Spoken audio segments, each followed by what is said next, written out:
Some names are not just names, they are legacies. They carry the weight of ambition, the memory of conquest, and the echo of history. But what happens when that ambition is turned away from the battlefield and towards the laboratory? What happens when a name forged in blood and iron is used to pursue science and understanding? For Prince Roland Bonaparte, this was not a hypothetical question. It was the story of his life. His name is not one you will find leading a grande armée or being crowned in a grand cathedral. He is not Napoleon I, his great-uncle, the military genius who redrew the map of Europe. He was a different kind of conqueror, a man born into a dynasty obsessed with reclaiming past glory, who chose instead to chart the future of human knowledge.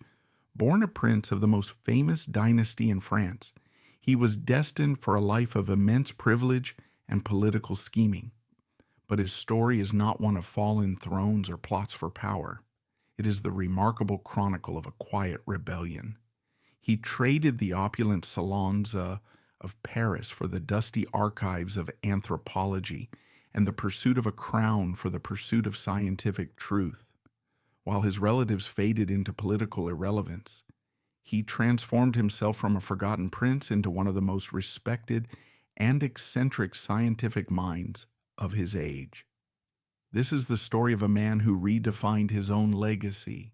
It is a journey into the mind of a brilliant and restless intellect who dared to be different. How does a man escape the shadow of the most famous name in history? And what does it mean when the most enduring empire built by a Bonaparte is not one of land, but one of knowledge? To truly appreciate the unique path Prince Roland Bonaparte chose, we must first understand the tumultuous, often contradictory world he was born into, France in the mid-19th century. The name Bonaparte was by then a complex and heavy legacy. Napoleon I, the towering figure who had risen from Corsican obscurity to conquer most of Europe, had been dead for decades, but his ghost still haunted France. His reign had left an indelible mark, introducing the Napoleonic Code, reorganizing states, and igniting the fires of nationalism that would reshape the continent. But his fall at Waterloo also ushered in decades of profound instability for France, a nation that seemed to be in a permanent state of identity crisis, oscillating violently between monarchies, republics, and new empires. Roland was born in November 1858, right in the heart of the Second French Empire. This was a period often romanticized for its glittering balls at the Tuileries Palais, its ambitious urban renewal projects that gave Paris its modern form, and a veneer of prosperous modernity. At the helm was Roland's cousin Napoleon III, the nephew of the great Napoleon. He was a complex, often underestimated figure who, like his uncle, had seized power in a coup and declared himself emperor. He aimed to restore the glory and stability of the Napoleonic name, initiating military adventures in places like Mexico and Crimea and fostering the industrial growth that was transforming France. However, beneath this dazzling surface, the Second Empire was a fragile, anxious construct. Its legitimacy was constantly questioned by staunch Republicans who dreamed of liberty, and by the old Bourbon and Orleanist monarchists who saw the Bonapartes as vulgar usurpers. Paris, the city of Roland's birth, was a vibrant, sprawling metropolis, a beacon of art, culture, and science. But it was also a cauldron of political intrigue, revolutionary fervor, and deep social divisions. For someone bearing the Bonaparte name, life was a delicate and dangerous balance. On one hand, there was inherited prestige, a famous name that opened doors to the highest echelons of society. On the other, there was the constant scrutiny, the weight of a monumental legacy, and the ever-present threat of political upheaval that could, and eventually did, strip everything away in an instant. The Bonapartes were simultaneously celebrated as symbols of French glory and viewed with deep suspicion as potential dictators. They were a dynasty living on borrowed time. Roland's immediate family branch was particularly fraught with contradiction. His father was Prince Pierre Napoleon Bonaparte, a nephew of Napoleon I, and thus a first cousin to the reigning emperor, Napoleon III. Pierre was, to put it mildly, the black sheep of the family. He was a notoriously volatile and rebellious character, a man who seemed to have inherited all of the raw, untamed energy of the Bonapartes, but none of the political genius. He had spent his youth in exile, fought in revolutionary campaigns in South America, and was known for his fierce Republican leanings, a shocking stance for a prince of the empire. He was a constant source of embarrassment to the more staid court of Napoleon III. Roland's mother was Justine Éléonore Ruffin, a working-class woman, the daughter of a Parisian plumber. Prince Pierre had fallen in love with her, and in a scandalous act of defiance had married her without the emperor's consent. This irregular union meant that their children, including Roland, were initially considered illegitimate in the eyes of the Bonaparte family, placing them outside the official line of succession.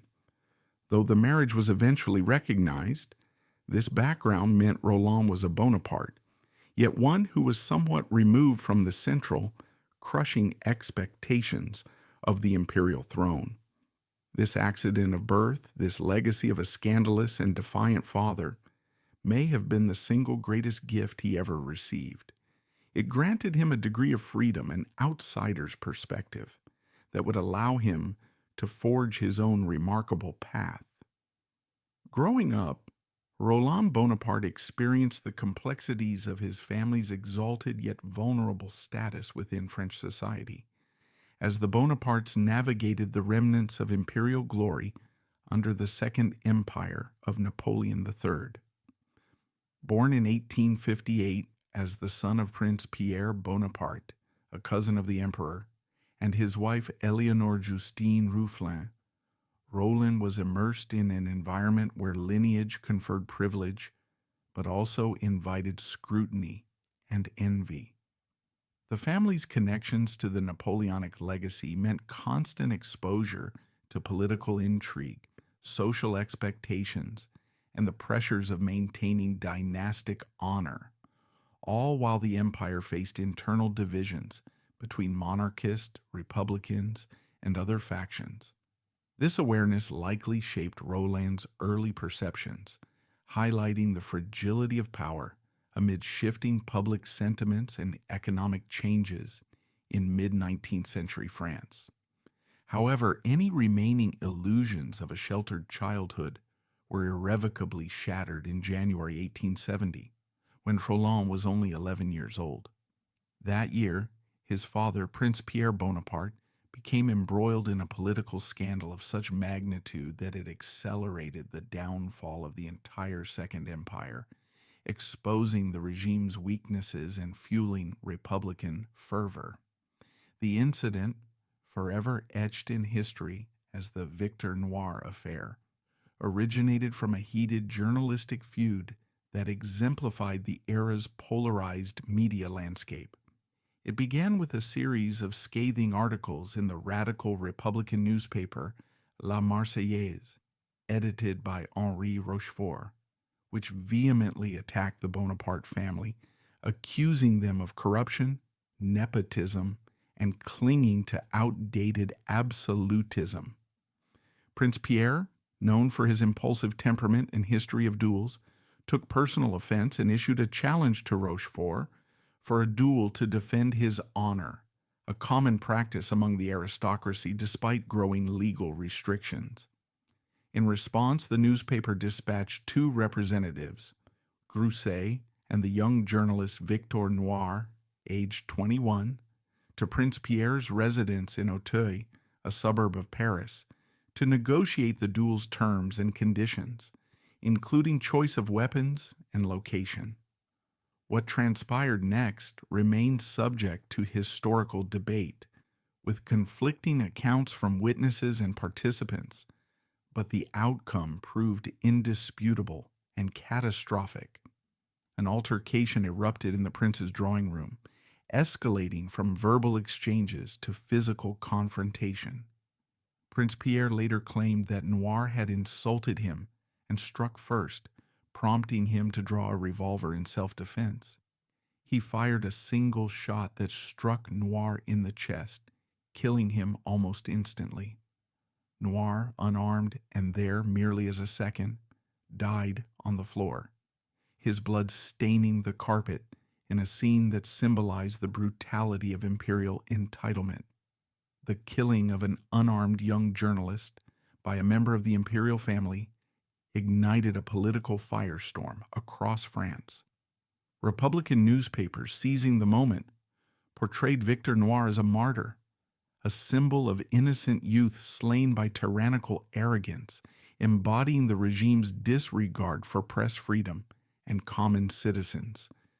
His funeral on January 12, 1870, transformed into a massive anti-government demonstration, drawing over 100,000 mourners who marched through Paris streets, chanting slogans against Napoleon III and waving red flags. This outpouring revealed the profound undercurrents of discontent, including economic hardships from industrialization, resentment over foreign policy failures, and demands for democratic reforms, all eroding the empire's support base. For young Roland, this episode represented a deeply traumatic and humiliating ordeal that thrust his family into national infamy. His father, once a figure of authority, now stood as a notorious killer, vilified in the press as a murderer who exemplified Bonaparte hubris and violence. Prince Pierre's subsequent high-profile trial in March 1870, held in Tours for security reasons, ended in a controversial acquittal on grounds of self-defense, a verdict widely viewed as biased due to imperial influence, further inflaming public outrage and protests. Although the family avoided immediate legal consequences, the scandal irreparably damaged the Second Empire's legitimacy, portraying it as corrupt and out of touch. Just months later, in July 1870, Napoleon III's ill-fated declaration of war against Prussia, motivated partly by domestic pressures to rally national unity, unleashed the Franco-Prussian War. The conflict culminated in disastrous defeats: the emperor's capture at Sedan in September, the empire's collapse, and the proclamation of the Third Republic in Paris.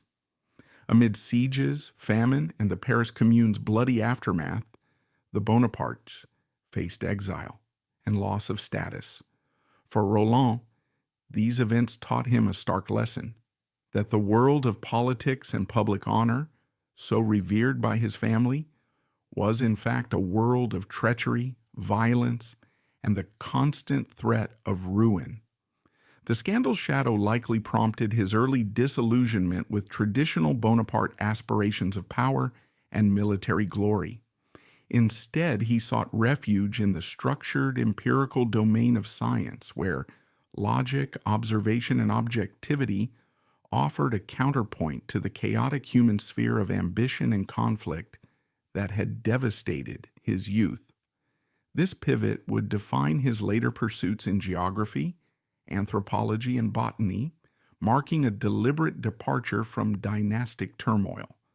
The fall of the Second Empire in 1870 meant a second period of exile for the Bonaparte. Roland and his family spent years living abroad, primarily in England, but another, far more positive inheritance was about to shape his future. While his father's legacy was one of scandal, his mother's side of the family would provide him with the one thing he needed to pursue his true passion: a colossal, almost limitless fortune. His maternal grandfather was François Blanc, a name far less famous than Bonaparte, but in the world of high finance and luxury, a name of almost mythical power. Blanc was a brilliant, self-made entrepreneur, a financial genius who, along with his brother, had essentially invented the modern casino. After running successful gambling houses in Germany, he had been invited by the struggling Prince of Monaco to take over the tiny principality's gaming concession. It was there, in the sun-drenched Riviera, along the glittering coastline of the French Mediterranean, that François Blanc executed his most ambitious and transformative venture. Blanc had already established himself as a savvy businessman in the gambling industry, having managed successful casinos in Germany before political pressures forced him to relocate. In 1863, he secured a concession from Prince Charles III of Monaco to develop the principality's gaming operations, which were then rudimentary and unprofitable. He founded the Société des Bains de Mer et du Cercle des Étrangers, a multifaceted company that went beyond mere gambling, to include luxurious hotels, opulent spas, theaters, and restaurants, all integrated into a cohesive resort complex. At its core was the legendary Monte Carlo Casino, constructed with architectural grandeur, featuring ornate facades, lavish interiors, adorned with frescoes, chandeliers, and gilded details, and gaming rooms equipped with roulette, trente et quarante, and other high-stakes games that captivated Europe's aristocracy. Blanc's strategies were meticulous. He implemented rigorous security measures to prevent cheating, offered complimentary amenities to lure high rollers, and promoted the venue through discreet advertising in elite circles. This vision radically altered Monaco's fate. What had been a poor, rocky backwater, a barren principality reliant on meager agriculture like olive and lemon groves, isolated by its mountainous terrain and lacking infrastructure, evolved into the most glamorous and exclusive playground for the wealthy in the world. By the 1870s, it attracted luminaries such as Russian Grand Dukes, British lords, and American industrialists who flocked to its mild climate, scenic beauty, and promise of excitement. The fortune Blanc amassed was astronomical, reaching hundreds of millions of francs through casino revenues alone, supplemented by real estate investments and tourism booms, making him one of the richest individuals of his era before his death in 1877. When Roland's mother, Justine Bonaparte, died in 1871 from illness, and subsequently when his wife, Marie-Félix Blanc, tragically passed away in 1882 at the age of 22 due to complications from typhoid fever, who was also his first cousin, as she was the daughter of his mother's brother, François Blanc. A significant portion of this immense casino fortune passed directly to him through inheritance laws and family trusts. Marie-Félix's death left Roland devastated, as their brief marriage had produced no children, but it consolidated his claim to the Blanc estate, including shares in the Société des Bains de Mer and vast liquid assets. Suddenly, Prince Roland Bonaparte, born in 1858 as the grandson of Lucien Bonaparte, Napoleon's brother, and thus the prince of a fallen empire that had collapsed with the Second Empire's defeat in the Franco-Prussian War of 1870, ascended to become one of the wealthiest men in Europe, with a net worth estimated at over 100 million francs, surpassing many reigning monarchs in personal riches. This inheritance was the key that unlocked his future, fundamentally reshaping his life's trajectory by granting unparalleled autonomy in an age when even nobles often faced financial constraints. It gave him absolute freedom from economic necessities, eliminating any compulsion to engage in salaried employment or pursue conventional careers that might have diluted his passions. He had no need to work for a living, sparing him the drudgery of daily labor or the uncertainties of market fluctuations. Equally liberating, there was no requirement to seek a patron, those wealthy benefactors or royal sponsors who typically funded scholarly endeavors in exchange for influence or dedication. Nor did he have to curry favor with governments or institutions, avoiding the political maneuvering, bureaucratic hurdles, or ideological compromises that plagued many intellectuals under the Third Republic's watchful eye.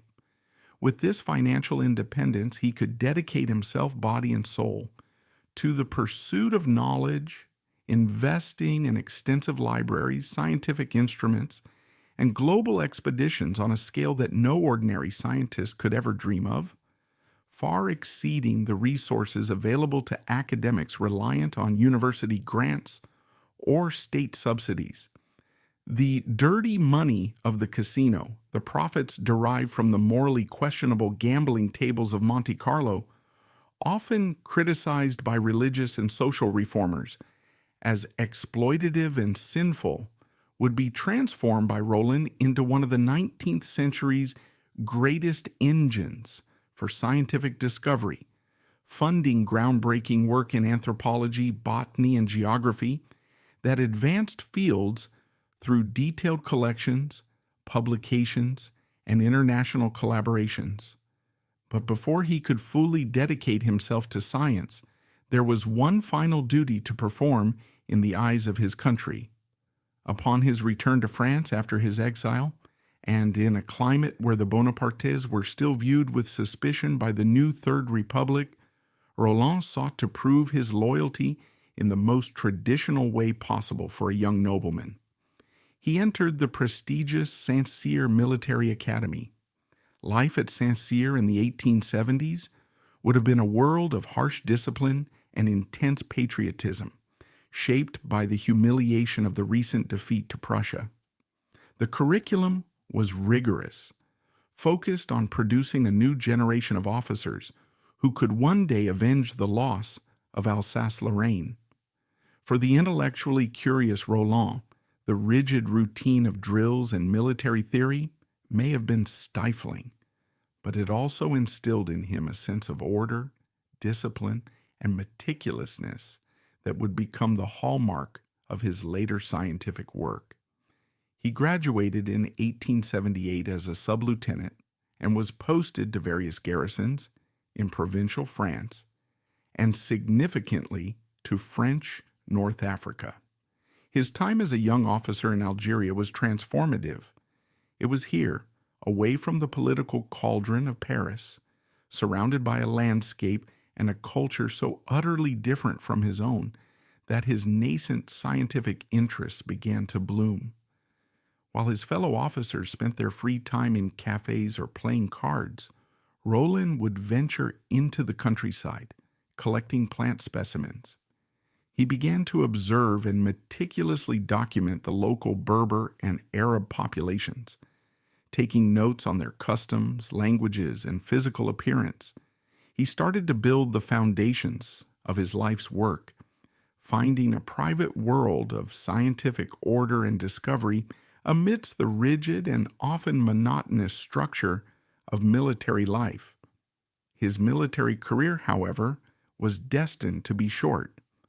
Following the tragic death of his wife in 1882, the newly independent and wealthy Prince Roland, now a single father to his infant daughter Marie, found he no longer needed to pursue a conventional career. He resigned his commission from the army. The dutiful soldier was gone. In his place stood the man he was always meant to be, the scientist. He returned to Paris, to his grand mansion, and began the monumental task of transforming his home into a private research institute, a personal university dedicated to the exploration of the entire world. The stage was set for his great work to begin. Absolute freedom, paired with an immense fortune, presents a man with an ultimate choice. He could have pursued power, pleasure, or a life of quiet luxury. But for a mind like Roland Bonaparte's, shaped by the weight of his name and a thirst for order. True freedom was not an escape from duty, but the chance to create a new one. His mission would not be to conquer the world, but to understand it, one specimen, one photograph at a time. The death of his young wife, Marie Félix Blanc, in 1882 was a profound and tragic turning point in the life of Prince Roland Bonaparte. At the age of just 24, he was a widower, a single father to an infant daughter, and a man suddenly in possession of one of the largest private fortunes in Europe. He was now faced with a choice that few people in history are ever given. With absolute freedom and virtually unlimited resources, what would he do with his life? He could have become a fixture of Parisian high society, a wealthy playboy prince living a life of idle luxury. He could have used his fortune to bankroll political movements, attempting to restore his family's name to power. He chose to do neither. Instead, he turned his back on the worlds of society and politics and embarked on one of the most ambitious private scientific enterprises of the 19th century. He resigned his commission from the army, and the dutiful soldier was gone forever. In his place stood the man he was always meant to be, the scientist. He returned to Paris, to his family's grand mansion, and began the monumental task of transforming it. The Hôtel de Rohan would not be a palace for entertaining. It would become a factory of knowledge, a private research institute dedicated to the systematic exploration of the entire world. Imagine the scene within those magnificent walls. The grand ballroom was not filled with waltzing couples, but with vast specimen cabinets and long tables, where assistants meticulously mounted dried plants onto archival paper. Formal reception rooms were converted into photographic laboratories filled with the sharp chemical smell of developing fluid, and at the heart of it all was the library. Roland began to assemble a personal library of such scale and quality that it would eventually rival those of major universities. He bought entire collections from other scholars, sent agents to auctions across Europe, and acquired books on every conceivable scientific subject, from geography and botany to linguistics and anthropology. Eventually, it would contain over 150,000 volumes, a treasure trove of human knowledge. This was not a solitary pursuit. Roland understood that a project of this scale required a team. He used his wealth to hire a staff of professional librarians, botanists, photographers, and research assistants. He was the director, the chief strategist, and the primary funder of his own scientific institution. The Bonaparte name, once synonymous with a general and his marshals, now stood for a scholar and his team of dedicated researchers. At the center of this quiet intellectual universe was his only child, his daughter, Marie Bonaparte. Her upbringing was anything but typical for a princess. While other aristocratic girls were being taught needlepoint and how to curtsy, Marie was raised among books, maps, and ethnographic photographs. Her playground was a library. Her toys were often exotic artifacts from her father's travels. Their relationship was complex. As she would later recount in her own extensive writings, her father was a somewhat distant and austere figure, more comfortable in the ordered world of his study than in the messy world of father-daughter affection. He provided her with every material comfort and a world-class education, but struggled to express overt emotional warmth. Yet it was he who instilled in her a profound and fearless sense of intellectual curiosity. He didn't raise her to be a society wife. He raised her to be a thinker.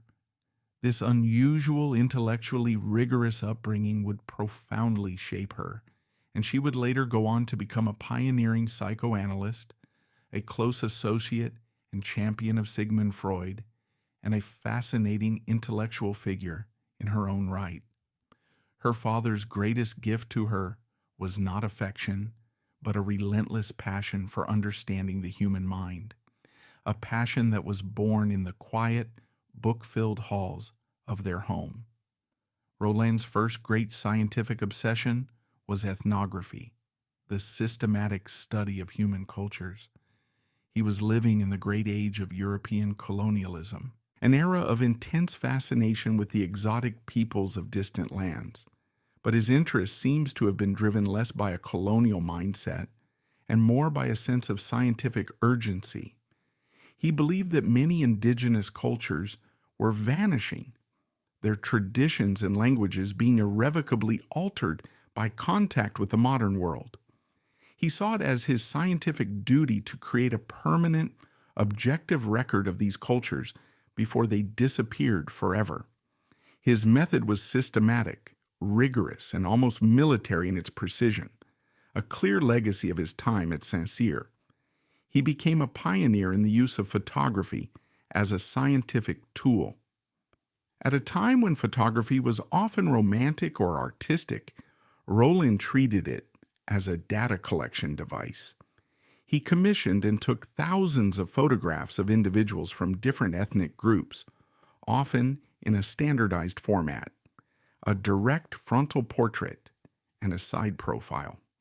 These images were intended to be objective, scientific documents, capturing the physical characteristics of a people.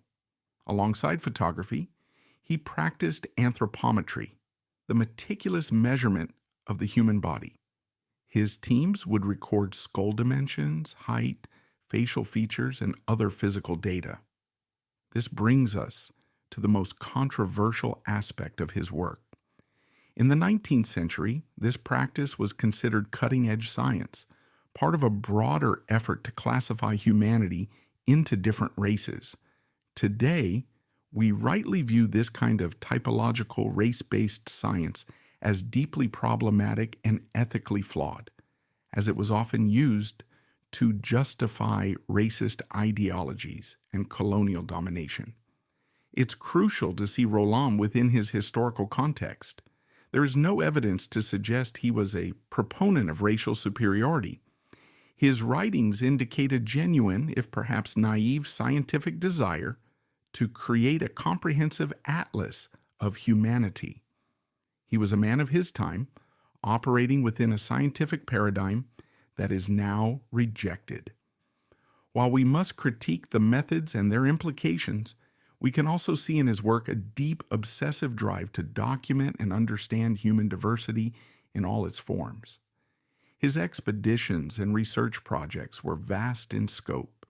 One of his first major studies focused on the Sami people of Lapland in the far north of Scandinavia. He traveled to the region, enduring the harsh Arctic conditions, to live among and document the Sami, taking some of the most detailed photographs and physical measurements of the population that had ever been compiled. He also took advantage of a popular and, to modern eyes, deeply disturbing phenomenon of his time, the ethnographic exhibition, or human zoo. Throughout the late 19th century, it was common practice for colonial promoters to bring groups of indigenous people from Africa, Asia, and the Americas to be put on display in European capitals. While these were exploitative spectacles, Roland saw them as invaluable scientific opportunities. When a group of Sami, or Native Americans from the Sioux tribe, or Kalmyks from the Russian steppe were being exhibited in Paris, Roland and his team would be there, setting up a temporary studio to photograph and measure them, treating the exhibition as a living laboratory. The culmination of his early ethnographic work was a series of monumental publications, lavishly illustrated with his own photographs and filled with dense tables of data. His studies on the inhabitants of Suriname or the Native American peoples were landmark works. He was creating a vast systematic record of human diversity that, despite the flawed theories of the era, remains an invaluable historical resource today. As the 20th century dawned, marking a new era of scientific advancement and global exploration, Roland Bonaparte's primary focus began to shift in a deliberate and profound manner. While he never entirely lost his interest in anthropology, maintaining occasional engagements with ethnographic studies and collections that reflected his earlier expeditions to places like Lapland and New Guinea, his greatest and most enduring passion evolved into botany. This transition represented a natural progression for a man whose intellectual pursuits had always been driven by a desire to catalog and understand the natural world. Botany offered a quieter, less controversial field compared to the often politically charged debates in anthropology, particularly regarding racial classifications and colonial implications that had begun to stir ethical concerns among scholars. It perhaps better suited his introspective nature, allowing for solitary reflection amid the meticulous examination of plant specimens, away from the public scrutiny that accompanied his anthropological work. Yet even in this domain, his ambition remained just as grand and visionary: to create one of the largest and most comprehensive private herbariums in the world, a repository that would rival those of major institutions like the Muséum National d'Histoire Naturelle in Paris or the Royal Botanic Gardens at Kew. A herbarium is far more than a mere collection of pressed flowers preserved between sheets of paper. It functions as a massive, meticulously organized library of the plant world, serving as an indispensable archive for botanical science. Each specimen undergoes a rigorous process. It is carefully dried to prevent decay, mounted on high-quality archival paper to ensure longevity, and labeled with precise details, including its scientific name according to the binomial nomenclature system established by Linnaeus, the exact location where it was found, often noted with geographic coordinates, altitude, and habitat descriptions, and the date of its collection, which provides chronological context for tracking environmental changes over time. Beyond these basics, labels might include notes on the collector's observations, such as soil type, associated flora, or phenological stage. This setup transforms the herbarium into a vital scientific tool, acting as a permanent database that enables researchers to study plant biodiversity across ecosystems, trace evolutionary patterns through comparative morphology, and reconstruct the history of life on Earth by analyzing fossil-like records of extinct or endangered species. Herbariums facilitate taxonomic revisions, support conservation efforts by identifying rare variants, and even aid in modern applications like DNA sequencing from preserved tissues, making them cornerstones of biological research. Roland dedicated the last decades of his life, from roughly the 1890s until his death in 1924, and a significant portion of his fortune, derived from the Monte Carlo casino inheritance, to building this magnificent collection, investing not just financially, but also through personal involvement and strategic planning. His methods were threefold, each executed with the precision of a military campaign, reflecting his brief stint at Saint-Cyr.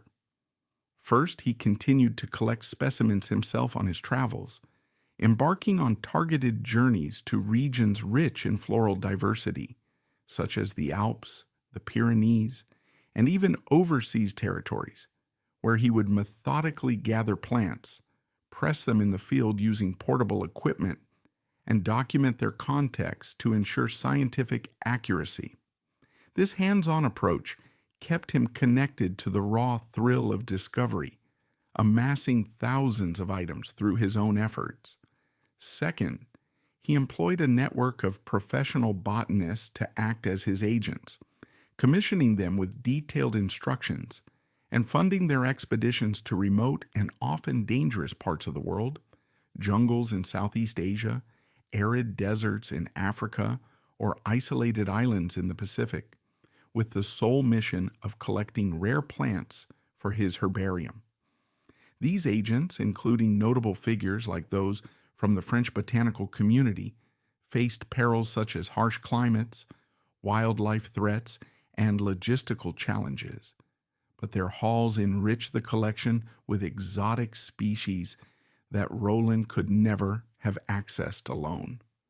Third, and perhaps most importantly in terms of scale, he used his vast wealth to acquire the entire existing collections of other botanists, turning acquisition into a form of patronage. When a renowned botanist died, their life's work, often comprising tens of thousands of specimens accumulated over decades, complete with irreplaceable annotations and historical value, was at risk of being broken up and sold off piecemeal at auctions, potentially scattering invaluable data. Roland would step in proactively, negotiating with estates or heirs to purchase the entire collection outright, preserving it intact and incorporating it seamlessly into his own through careful cataloging and integration. This was an act of scientific conservation on a grand scale, safeguarding botanical heritage that might otherwise have been lost, and it allowed his herbarium to balloon exponentially, eventually reaching over 2.5 million specimens. To accommodate this growth, he built a dedicated fireproof building at his Parisian residence on Avenue d'Iéna, designed with climate-controlled rooms, steel shelving, and pest-resistant storage to protect against disasters, where the collection grew at a dizzying pace, requiring constant expansion and organization by a staff of assistants. Within this vast array, Roland developed a particular expertise in ferns, a complex and ancient group of plants that date back to the Carboniferous period, characterized by their spore-based reproduction, intricate frond structures, and adaptability to diverse environments. He became one of the world's leading pteridologists or fern specialists, contributing to classifications and identifications that advanced the field. He published numerous scientific articles and monographs in journals like the Bulletin de la Société Botanique de France, his work characterized by its meticulous detail, down to microscopic analyses of sporangia, and clarity of exposition, making complex topics accessible while adhering to rigorous standards. Imagine the prince in his later years. The political turmoil of the Bonaparte name, the grief of his early life, all seemed to fade into the background. His days were spent in the quiet, ordered world of his herbarium, surrounded by the silence of his vast collection. We can picture him in a simple lab coat, carefully mounting a rare fern from Borneo onto a sheet of archival paper, writing out its label in his neat, precise hand. It is an image of profound peace and purpose.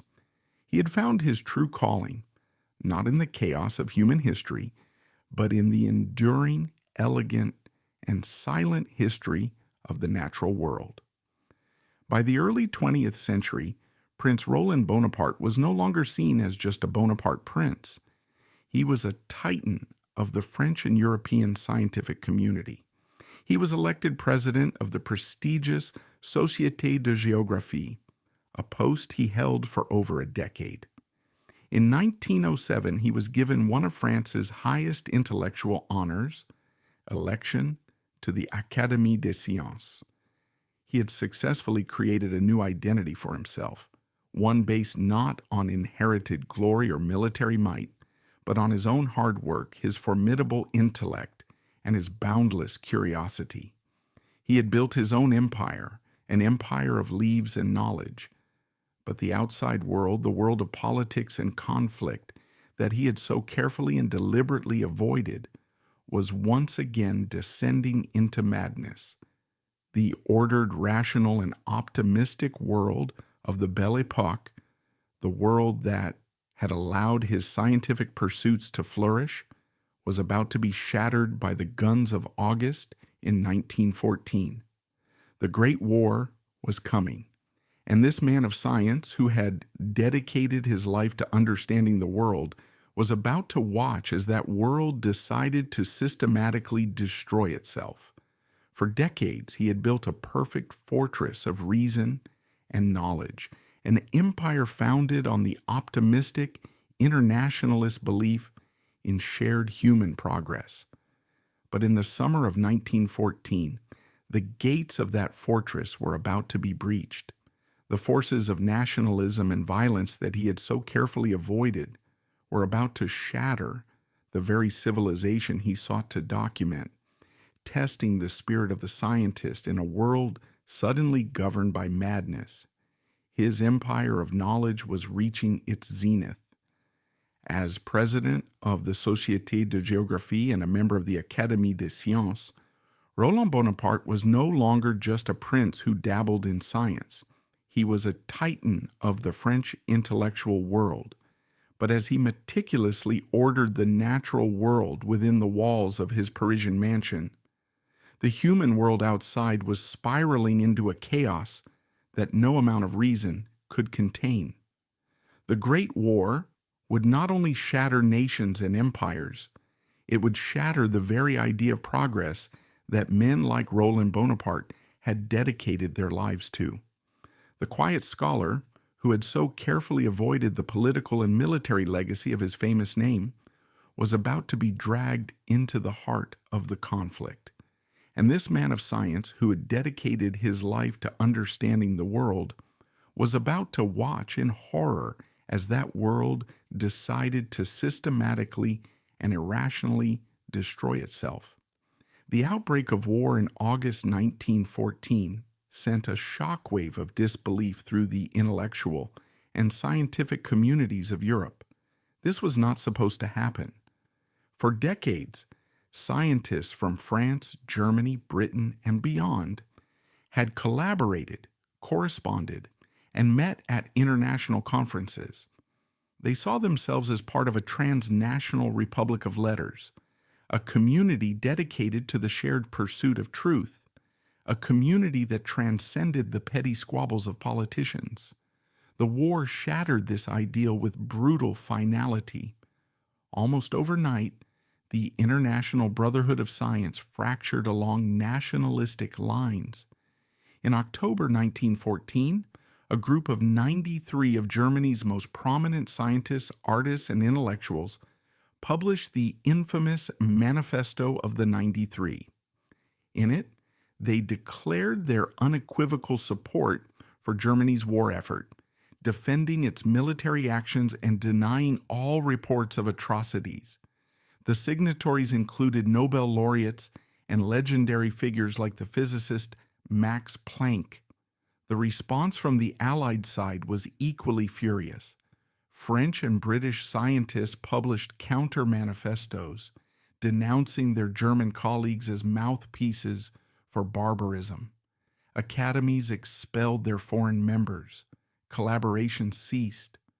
Colleagues who had once shared discoveries and debated theories in a spirit of mutual respect were now bitter enemies, using their scientific prestige to fuel the fires of national hatred. For an internationalist like Roland Bonaparte, this intellectual schism would have been a profound and deeply painful tragedy. His own work was global in scope.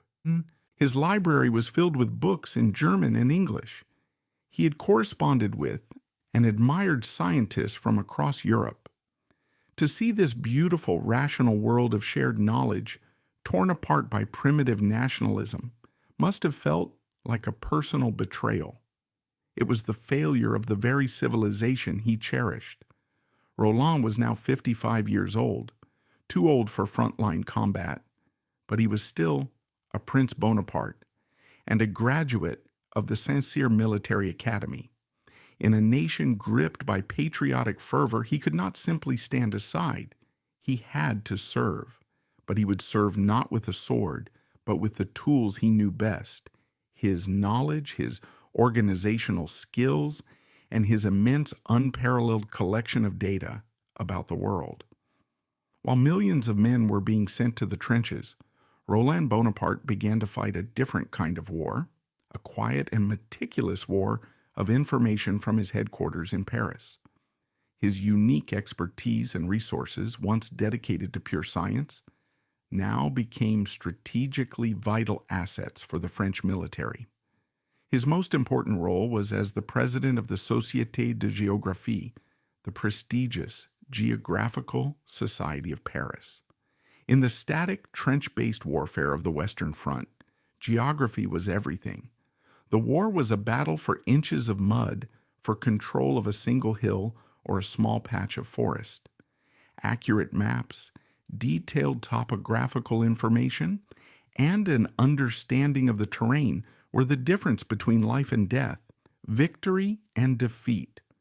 Roland immediately put the Society's vast resources at the service of the French military's general staff. The Society's headquarters became a crucial intelligence hub. Its magnificent library, containing one of the world's finest collections of maps and geographical surveys, was open to military planners. Its network of expert geographers and cartographers was mobilized to produce new, highly detailed trench maps, to analyze aerial reconnaissance photographs, and to provide crucial information on everything from the geology of the soil for digging trenches to the location of freshwater sources. And then there was Roland's own personal collection. This is one of the great forgotten stories of his contribution. His massive archive of ethnographic and landscape photographs from across Europe, which he had so painstakingly collected for scientific purposes, suddenly became a valuable military intelligence asset. A photograph he had taken years earlier of a remote mountain pass in the Alps could now provide crucial information for troops fighting on the Italian front. An ethnographic portrait of a Serbian peasant could offer clues about the local population in a contested region of the Balkans. The artist's collection, his life's work of documenting the world in all its diversity, had been transformed into an arsenal. It was a profound and deeply ironic twist of fate for a man who had sought to escape his family's military legacy. Beyond his intellectual contributions, Roland also used his immense personal fortune to support the war effort. He was a major philanthropist, funding the establishment of hospitals for the wounded, supporting charities for war widows and orphans, and making significant donations to the French state. He was a patriot, and he served his country in the only way he knew how, with his mind, his resources, and his unwavering discipline. While Roland was fighting his quiet war of maps and data in Paris, his own family was not immune to the conflict's turmoil. His only daughter, Marie Bonaparte, was now married to Prince George of Greece and Denmark. And during the war, the Kingdom of Greece was torn apart by a profound political crisis known as the National Schism. Marie's husband, Prince George, and his family, led by his brother King Constantine I, were deeply pro-German. The king was married to the sister of the German Kaiser, and he sought to keep Greece neutral in the conflict.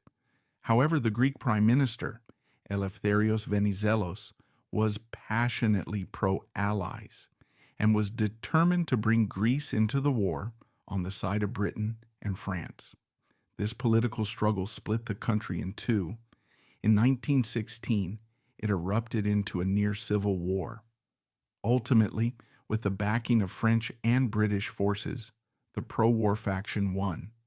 King Constantine was forced to abdicate and go into exile, and his entire family, including Prince George and Marie Bonaparte, were declared personae non gratae.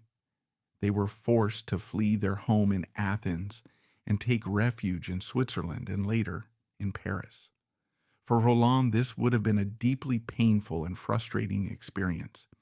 He was a prominent patriot, dedicating his resources to helping France win the war. At the same time, his own daughter and her husband were being exiled because of their family's pro-German sympathies. He had to watch as Marie endured the same kind of political upheaval and exile that had marked his own childhood.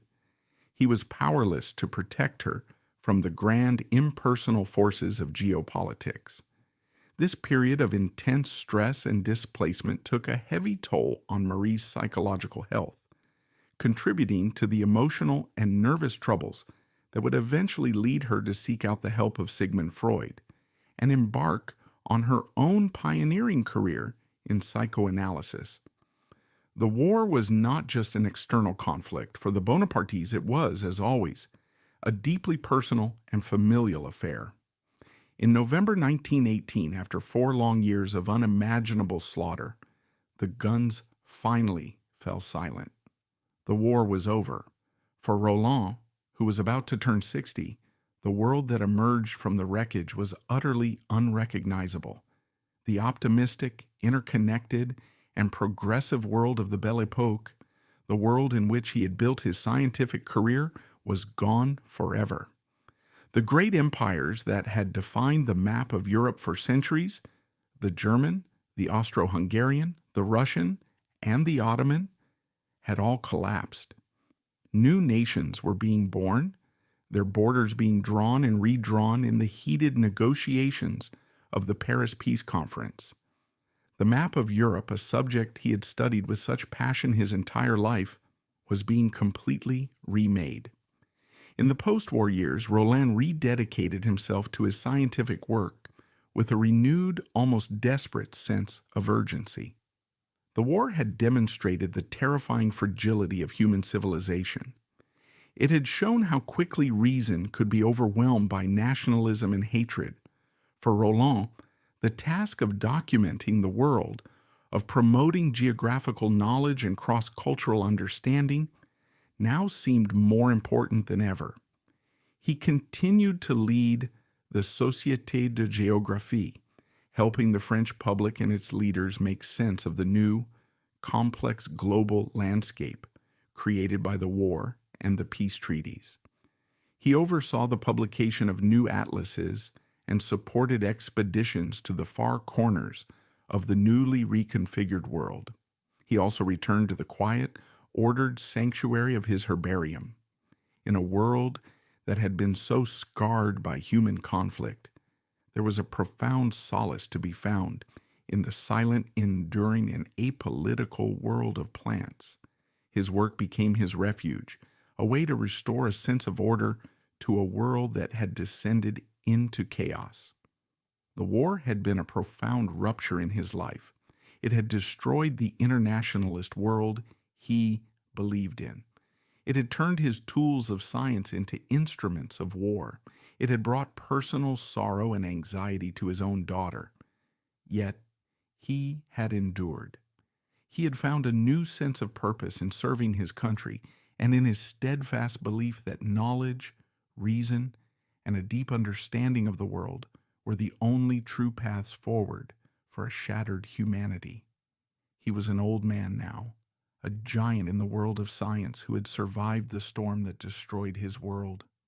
His final years would be dedicated to securing his legacy, a legacy that would be defined not by his own actions, but by the extraordinary intellectual journey of the daughter he had shaped. So often, history remembers the thunderous footsteps of conquerors, the pronouncements of kings, and the dramatic turning points of nations. But sometimes, the most profound stories belong to those who choose a different path, the quiet observers, the tireless catalogers, the individuals who seek to understand rather than to control. Prince Roland Bonaparte was precisely such a man. Born with a name that resonated with military might and imperial ambition, he consciously forged his own destiny. He traded the potential pursuit of a fleeting throne for the enduring truths of science, the clamor of battle for the quiet rustle of rare botanical specimens, and the grand theater of politics for the meticulous detail of an ethnographer's notes. His life was a testament to the power of intellectual curiosity, the disciplined pursuit of knowledge, and the courage to define greatness on one's own terms. He reminds us that wealth, when combined with a profound sense of purpose, can be a powerful engine for discovery. And his story shows that a legacy can take unexpected forms, that the intellectual freedom a father gives his daughter can, a generation later, change the course of intellectual history. Ultimately, Prince Roland Bonaparte's legacy is a quiet testament to a different kind of greatness. It's a story that reminds us to look closer at the world around us and to value the quiet, patient work of those who seek to understand it. He may have been a prince of a fallen empire, but through his science and through his daughter, he built an enduring kingdom of the mind. And in that quiet, persistent curiosity, his spirit truly lives on.